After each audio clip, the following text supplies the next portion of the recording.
Sabe, o que define uma pessoa justa de verdade? Será que é a ausência total de uma luta interna?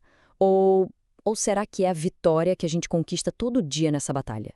Hoje a gente vai mergulhar numa ideia fascinante do livro Tânia, que, olha, vai desvendar as várias camadas do que significa ser justo. Nossa exploração começa com essa passagem do profeta Malaquias. Parece bem direto, né? Vê a diferença entre o justo e o ímpio. Mas escondido nessa frase que parece tão óbvia, existe um verdadeiro quebra-cabeça que intriga estudiosos há séculos. E aqui que está o pulo do gato. Peraí, ser justo e servir a Deus não deveria ser a mesmíssima coisa? Então, por que o texto os separa como se fossem duas categorias diferentes? Essa repetição, que parece esquisita, é exatamente o mistério que a gente vai desvendar agora. A chave para resolver esse enigma, segundo Alter-Ebe, está em entender dois arquétipos espirituais bem distintos, o santo e o lutador. Quando a gente entende a diferença entre eles, a leitura daquele versículo muda completamente. E a diferença entre os dois, olha, é gritante. De um lado, a gente tem o tzadik, o santo. Para ele, a batalha já acabou. Simples assim. A inclinação para o mal já era, foi superada, não tem mais atração nenhuma. Agora, do outro lado, tem o Bainoni, o intermediário. E para ele o mal ainda é uma força bem poderosa, sabe? Exige uma luta constante, todo santo dia, para se manter na linha.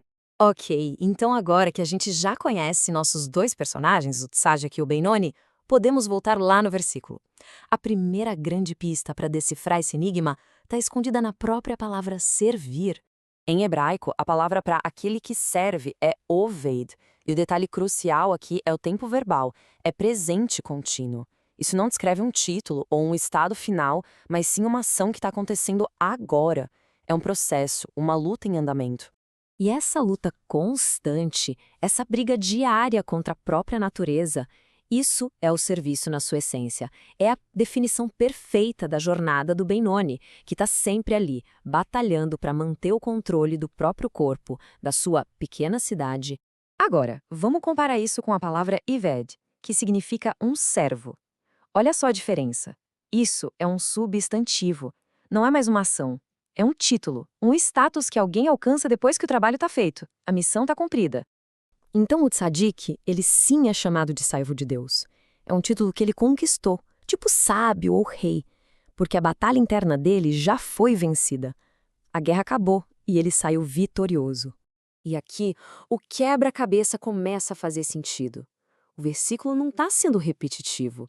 Aquele que serve a Deus é o Benoni, a pessoa que ainda está no meio da batalha. Ele é diferente do justo perfeito, o tzadik, que já venceu essa guerra. E bem, quando a gente pensa que tem a resposta, a fonte nos apresenta uma reviravolta ainda mais intrigante, que complica um pouco a nossa nova compreensão. Aí o Talmud chega e lança essa afirmação que deixa a gente de queixo caído. Tanto a pessoa que serve a Deus quanto aquela que não o serve são, na verdade, consideradas completamente justas. Espere, como assim? Isso parece contradizer tudo que a gente acabou de entender.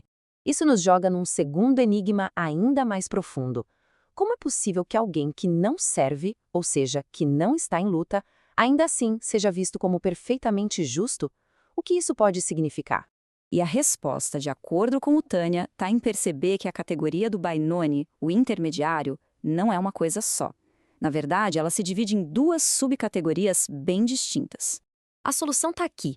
Existem dois tipos de Bainoni. O primeiro é aquele que serve, que a gente já conhece. Ele está numa batalha interna constante, precisa despertar ativamente o amor por Deus para se motivar. Mas aí existe um segundo tipo, aquele que não serve. Este não precisa lutar, porque a natureza dele já está alinhada com o serviço divino. Para ele, o amor inato que está lá escondidinho no coração já é motivação suficiente.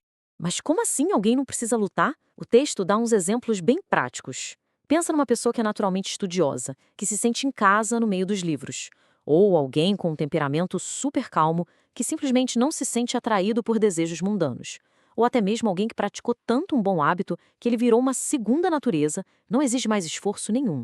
Para esse tipo de pessoa, a retidão não é o resultado de um conflito interno. É simplesmente uma expressão do seu estado natural. O serviço a Deus flui sem nenhuma resistência. Certo. E qual é a grande lição disso tudo? Essa distinção toda nos conecta com uma questão muito antiga, sobre a natureza humana, sobre esforço e sobre o que é a verdadeira grandeza. E aqui está a grande sacada do Tânia. Ele nos dá um modelo de grandeza espiritual que valoriza demais o processo. O que importa não é só o resultado final, a ação justa em si, mas talvez e principalmente o esforço e a luta interna que foram necessários para chegar até lá. E isso nos deixa com uma reflexão para levar para casa. O que define a verdadeira grandeza? A perfeição que flui naturalmente, sem esforço nenhum?